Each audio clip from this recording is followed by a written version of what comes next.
ಸುಲಭ ವ್ಯಾಕರಣ ತರಗತಿಗಳಿಗೆ ಸುಸ್ವಾಗತ. ನಾನೀಗಲೇ ಛಂದಸ್ಸಿನ ಪರಿಚಯ ಮಾತ್ರ ಮಾಡಿಕೊಟ್ಟಿದ್ದೆ.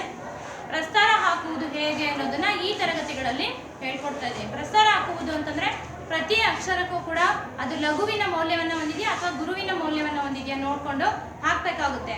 ಅದನ್ನ ಹಾಕೋದು ಹೇಗೆ ಅನ್ನೋದನ್ನ ನಾನು ಈ ತರಗತಿಯಲ್ಲಿ ನಿಮಗೆ ಹೇಳ್ಕೊಡ್ತೀನಿ. ಮೊದಲನೇದಾಗಿ ಒಂದು ಅಕ್ಷರವನ್ನ ಒಂದು ಮಾತ್ರ ಕಾಲನ ಅಥವಾ ಎರಡು ಮಾತ್ರ ಕಾಲನ ಅಂತ ನಾವು ತಿಳ್ಕೊಬೇಕಾಗುತ್ತೆ. ಮಾತ್ರ ಕಾಲ ಅಂದ್ರೆ ಒಂದು ಅಕ್ಷರವನ್ನು ಉಚ್ಚರಿಸಲು ಬೇಕಾಗುವ ಸಮಯವನ್ನು ನಾವು ಒಂದು ಮಾತ್ರ ಕಾಲ ಅಂತ ಕರಿತೀವಿ. ನೋಡಿ, ಒಂದು ಮಾತ್ರ ಕಾಲವನ್ನು ನಾವು ಯು, ಇಂಗ್ಲಿಷ್ ಅಕ್ಷರದ ಯು ಅನ್ನುವಂತಹ ಸಂಕೇತದಿಂದ ಗುರುತಿಸ್ತೀವಿ. ಅದರ ಬೆಲೆ ಎಷ್ಟು? ಒಂದು. ಎರಡು ಮಾತ್ರ ಕಾಲದ ಅಕ್ಷರವನ್ನ ನಾವು ಈ ರೀತಿಯಾಗಿ ಸೂಚಿಸ್ತೀವಿ. ಇದರ ಬೆಲೆ ಎಷ್ಟು? ಎರಡು. ಹಾಗಾಗಿ ಲಘು ಅಂದ್ರೆ ಇದು, ಗುರು ಅಂದ್ರೆ ಇದಾಗುತ್ತೆ. ಲಘುವಿನ ಬೆಲೆ ಎಷ್ಟು? ಒಂದು. ಗುರುವಿನ ಬೆಲೆ ಎರಡು ಆಗ್ತಾ ಹೋಗುತ್ತೆ. ಹಾಗಾಗಿ ಯಾವ ಯಾವ ಅಕ್ಷರಗಳಿಗೆ ಗುರುವನ್ನ ಹಾಕಬೇಕು, ಯಾವ ಯಾವ ಅಕ್ಷರಗಳಿಗೆ ಲಘುವನ್ನ ಹಾಕಬೇಕು ಅನ್ನೋದನ್ನ ನಾವೀಗ ತಿಳ್ಕೊಳ್ಳೋಣ. ಉಚ್ಚಾರಣೆ ಮಾಡಬೇಕು ಅಕ್ಷರಗಳನ್ನ. ಆ ಸ್ವರಗಳು ದೀರ್ಘವಾಗಿದ್ರೆ ಅದಕ್ಕೆ ಗುರುವನ್ನ ಹಾಕ್ತಾ ಹೋಗ್ಬೇಕು.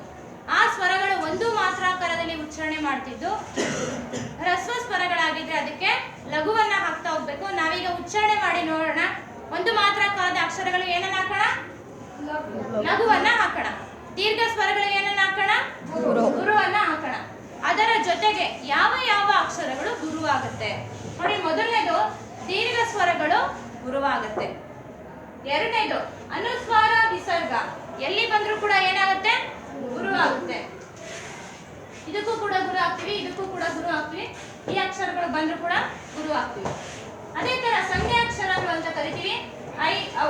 ಇದು ಎಲ್ಲಿ ಬಂದ್ರೂ ಕೂಡ ಅದನ್ನ ಗುರು ಆಗಿ ಹಾಕ್ತಿವಿ. ಒತ್ತಕ್ಷರದ ಹಿಂದಿನ ಅಕ್ಷರ ಗುರುವಾಗುತ್ತೆ. ಇದು ಒತ್ತಕ್ಷರ, ಇದರ ಹಿಂದಿನ ಅಕ್ಷರಕ್ಕೆ ಗುರುವನ್ನ ಹಾಕ್ತಿವಿ. ಇದು ಒತ್ತಕ್ಷರ, ಇದರ ಹಿಂದಿನ ಅಕ್ಷರಕ್ಕೆ ಗುರುವನ್ನ ಹಾಕ್ತಿವಿ. ನಾವೀಗ ತಿಳ್ಕೊಂಡ್ವಿ ಯಾವ ಯಾವ ಅಕ್ಷರಗಳು ಪದ್ಯಗಳಲ್ಲಿ ಗುರು ಹಾಕಬೇಕು ಅಂತ. ಅದೇ ತರ ಷಟ್ಪದಿ. ಷಟ್ಪದಿ ಅಂತ ತಗೊಂಡ್ರೆ 6 ಸಾಲುಗಳ ಪದ್ಯ ಇರುತ್ತೆ. ಅಲ್ಲಿ 3ನೇ ಸಾಲಿನ ಪದ್ಯ ಹಾಗೂ 6ನೇ ಸಾಲು, 3ನೇ ಸಾಲು ಮತ್ತೆ 6ನೇ ಸಾಲಿನ ಕೊನೆಯ ಅಕ್ಷರ ಗುರುವಾಗುತ್ತೆ. ಈ ರೀತಿ ಇಟ್ಕೊಳ್ಳೋಣ. ಷಟ್ಪದಿ ಈ ರೀತಿಯಲ್ಲಿ ಇರುತ್ತೆ. ಈ ರೀತಿ ಇದ್ದಾಗ 3ನೇ ಸಾಲಿನ ಕೊನೆಯ ಅಕ್ಷರ ಗುರುವಾಗುತ್ತೆ, 6ನೇ ಸಾಲಿನ ಕೊನೆಯ ಅಕ್ಷರ ಗುರುವಾಗುತ್ತೆ. ಈ ರೀತಿ ಗುರುವನ್ನ ಹಾಕ್ಬೇಕಾಗುತ್ತೆ. ದೀರ್ಘ ಸ್ವರಗಳು ಗುರು ಆಗುತ್ತೆ, ಅನುಸ್ವಾರ ವಿಸರ್ಗ ಗುರು ಆಗುತ್ತೆ, ಸಂಧ್ಯಾಕ್ಷರಗಳು ಗುರು ಆಗುತ್ತೆ, ಒತ್ತಕ್ಷರದ ಹಿಂದಿನ ಅಕ್ಷರ ಗುರು ಆಗುತ್ತೆ. ಇದರ ನಂತರ ಷಟ್ಪದಿಯ 3ನೇ ಸಾಲು ಮತ್ತು 6ನೇ ಸಾಲಿನ ಕೊನೆಯ ಅಕ್ಷರ ಗುರು ಆಗುತ್ತೆ. ಹಾಗಾಗಿ ಇಷ್ಟ ಅಕ್ಷರಗಳಿಗೆ ಗುರು ಆಗ್ತಾ ಹೋಗೋಣ. ಇನ್ನು ಉಳಿದಿದ್ದಂಥದಕ್ಕೆ ಏನ್ ಹಾಕೋಣ? ಲಘುವನ್ನ ಹಾಕ್ತಾ ಹೋಗೋಣ. ಮೊದಲಿಗೆ ಸ್ವರಗಳನ್ನ ಬರ್ಕೊಳ್ಳಿ. ಆ ಇಂದ ಅಂ ಅಹವರೆಗೂ ಯೋಗವಾಹಗಳನ್ನು ಕೂಡ ಬರ್ಕೊಂತ ಹೋಗಿ ಉಚ್ಚಾರಣೆ ಮಾಡಿ. ಆ ಎಷ್ಟು ಮಾತ್ರೆ ಬೇಕು? ಒಂದು ಮಾತ್ರೆ. ಆ ಎರಡು ಮಾತ್ರೆ. ಇ ಎರಡು. ಉ ಒಂದು. ಊ ಎರಡು. ಋ ಒಂದು. ಎ ಒಂದು. ಎ ಎರಡು.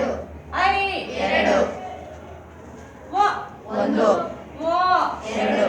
ಔ ಎರಡು. ಅಂ ಎರಡು. ಅಹ ಎರಡು. ಈ ರೀತಿಯಾಗಿ ನಾವು ಲಘು ಗುರುಗಳನ್ನ ಹಾಕ್ತೀವಿ. ಎರಡು ಮಾತ್ರ ಕಾಲದಲ್ಲಿ ಉಚ್ಚಾರಣೆ ಮಾಡುವಂತಹ ಎಲ್ಲ ಅಕ್ಷರಗಳು ಏನಾಗುತ್ತೆ? ಗುರುವಾಗ್ತಾ ಹೋಗುತ್ತೆ. ಈಗ ಕೆಲವಾರು ಹೆಸರುಗಳಿಗೆ ಮೊದಲು ಹೆಸರುಗಳನ್ನ ಬರ್ಕೊಳ್ಳೋದಕ್ಕೆ ಏನಾಕೋಣ? ಲಘು ಗುರುವನ್ನ ಹಾಕೋಣ. ಅವಾಗ ಯಾವುದು ಗುರು ಆಗುತ್ತೆ, ಎಷ್ಟು ಬರುತ್ತೆ, ಎರಡನ್ನು ಕೂಡ ಮಾತ್ರೆಗಳನ್ನ ಎಣಿಸಿ ಬರೆಯುವಂತ ಒಂದು ಚಟುವಟಿಕೆಯನ್ನ ನಾವಿಲ್ಲಿ ಮಾಡೋಣ. ಮೊದಲಿಗೆ ಹೆಸರುಗಳನ್ನ ಹೇಳ್ತಾ ಹೋಗಿ 5 ಹೆಸರುಗಳನ್ನ ಹೇಳಿ ಸಾಕು. ಬಸವಣ್ಣ, ಬಸವಣ್ಣ. ನಂತರ ಕನ್ನಡ. ನಂತರ ಬೇಲೂರು. ಹೌದಲ್ವಾ? ಹೌದಲ್ವಾ? ಪರ್ವತ.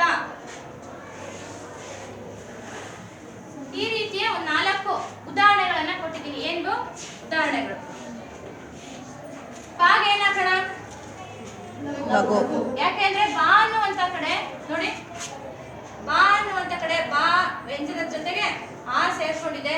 ಹಾಗೆ ಇಲ್ಲಿ ಏನನ್ನ ಹಾಕಿದೀವಿ? ಲಘುವನ್ನ ಹಾಕಿದೀವಿ. ಹಾಗಾಗಿ ಬಾಗೆ ಕೂಡ ಲಘುವನ್ನ ಹಾಕ್ಬೇಕು. ಸ ಅನ್ನುವಂತ ಕಡೆ ಆ ಅನ್ನುವಂತ ಸ್ವರ ಇದೆ, ಲಘುವನ್ನ ಹಾಕ್ಬೇಕು. ವ ಅನ್ನುವಂತ ಕಡೆ ಆ ಸ್ವರ ಇದೆ, ಲಘು ಹಾಕ್ಬೇಕು. ಏನ್ ಹಾಕ್ಬೇಕು? ಯಾಕೆ? ಇದು ಒತ್ತಕ್ಷರ ಆಗಿರೋದ್ರಿಂದ ಒತ್ತಕ್ಷರದ ಹಿಂದಿನ ಅಕ್ಷರ ಗುರು ಆಗುತ್ತೆ. ಸರಿನಾ? ಹಾಗಾದ್ರೆ ಒತ್ತಕ್ಷರ ಏನಾಗುತ್ತೆ? ದೀರ್ಘಾಕ್ಷರ ಇದ್ರೆ ಮಾತ್ರ ಗುರು ಆಗುತ್ತೆ, ಇಲ್ಲ ಅಂದ್ರೆ ಇದು ಕೂಡ ಲಘು ಆಗುತ್ತೆ.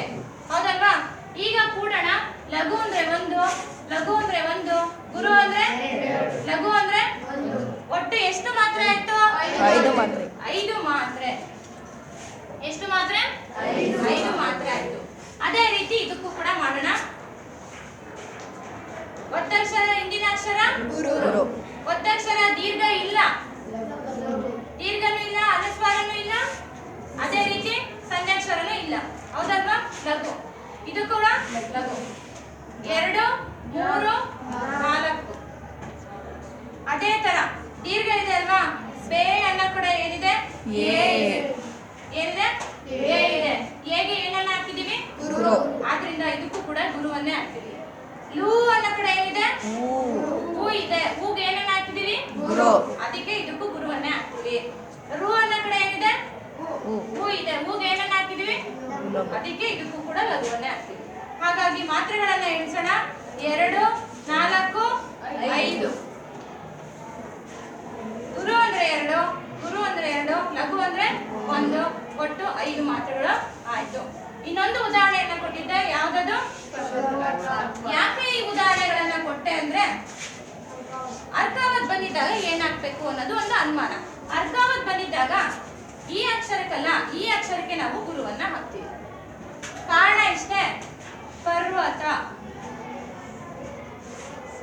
ಸರಿನಾ ತಪ್ಪ? ಸರಿ ಅಲ್ವಾ? ಸರಿ ಅಲ್ವಾ? ನೋಡಿ, ಅರ್ಕಾವತ್ತು ಸಂಸ್ಕೃತದಿಂದ ನಮಗೆ ಬಂದಂತಹ ಲಿಪಿ. ಹಾಗಾಗಿ ಇವತ್ತಿಗೂ ಕೂಡ ಅರ್ಕಾವತ್ತನ್ನ ಬಳಸ್ತಾ ಇದ್ದೀವಿ. ಆದ್ರೆ ಅರ್ಕಾವತ್ ಇಲ್ದಂಗೂ ಕೂಡ ಕನ್ನಡ ಲಿಪಿಯನ್ನ ಬಳಸಬಹುದು. ಉದಾಹರಣೆ ನೋಡಿ, ಪರ್ವತ. ಹೌದಲ್ವಾ? ರಾಗೆ ವಾವತ್ ಕೊಟ್ರು ಅದೇ ಉಚ್ಚಾರಣೆನೆ, ಪಾ ಆದ್ಮೇಲೆ ಅರ್ಕಾವತ್ ಕೊಟ್ರು ಅದೇ ಉಚ್ಚಾರಣೆನೆ. ಹಾಗಾಗಿ ಇದಕ್ಕೂ ಕೂಡ ಹಾಕಿ ಇದೇ ಲಘು ಕೂಡ ಇದಕ್ಕೂ ಬರುತ್ತೆ ನೋಡಿ. ಆವಾಗ ಇದೇನಾಗ್ಬೇಕು? ಲಘು ಆಗ್ಬೇಕು, ಲಘು ಆಗ್ಬೇಕು. ಈ ಕಾರಣಕ್ಕೋಸ್ಕರ ಅರ್ಕಾವತ್ತಿನ ಹಿಂದಿನ ಅಕ್ಷರ ಅಲ್ಲ, ಅದರ ಹಿಂದಿನ ಅಕ್ಷರಕ್ಕೆ ನಾವು ಗುರುವನ್ನ ಹಾಕ್ತೀವಿ. ಅರ್ಥ ಆಯ್ತಲ್ವಾ? ಈ ರೀತಿಯಾಗಿ ನಾವು ಅರ್ಕಾವತ್ ಎಲ್ಲಿ ಬಂದ್ರು ಹಿಂದಿನ ಅಕ್ಷರ ಅಲ್ಲ, ಅದರ ಹಿಂದಿನ ಅಕ್ಷರಕ್ಕೆ, ಹಿಂದಿನ ಅಕ್ಷರನ ಅದರ ಹಿಂದಿನ ಅಕ್ಷರಕ್ಕೆ ಗುರುವನ್ನ ಹಾಕ್ಬೇಕಾಗುತ್ತೆ. ಒಟ್ಟು ಎಷ್ಟು ಮಾತ್ರೆ ಆಯ್ತು? 4 ಮಾತ್ರೆಗಳಾಯ್ತು. ನೋಡಿ, ಇಲ್ಲೂ 4 ಮಾತ್ರೆಗಳೇ ಕೂಡ ಬರುತ್ತೆ. ಉಚ್ಚಾರಣೆ ಒಂದೇ, ಪರ್ವತ ಪರ್ವತ. ಆದ್ರೆ ಅರ್ಕಾವತ್ತಿನ ಜೊತೆಗೆ ಬರ್ದಿದೀವಿ, ಇದು ಅರ್ಕಾವತ್ತನ್ನ ಲೋಪ ಮಾಡಿ ಬರ್ದಿದೀವಿ. ಇಷ್ಟು ಕೂಡ ಯಾವ ರೀತಿ ಲಘು ಗುರುವನ್ನ ಹಾಕಬೇಕು, ಲಘುವಿಗೆ ಎಷ್ಟು ಬೆಲೆ, ಗುರುವಿಗೆ ಎಷ್ಟು ಬೆಲೆ, ಮೊದಲು ಸ್ವರಗಳಿಗೆ ಹೇಗೆ ಲಘು ಗುರುಗಳನ್ನ ಹಾಕುವುದು, ಯಾವ ಯಾವ ಅಕ್ಷರಗಳು ಲಘು ಆಗುತ್ತೆ, ಯಾವ ಯಾವ ಅಕ್ಷರಗಳು ಗುರು ಆಗುತ್ತೆ.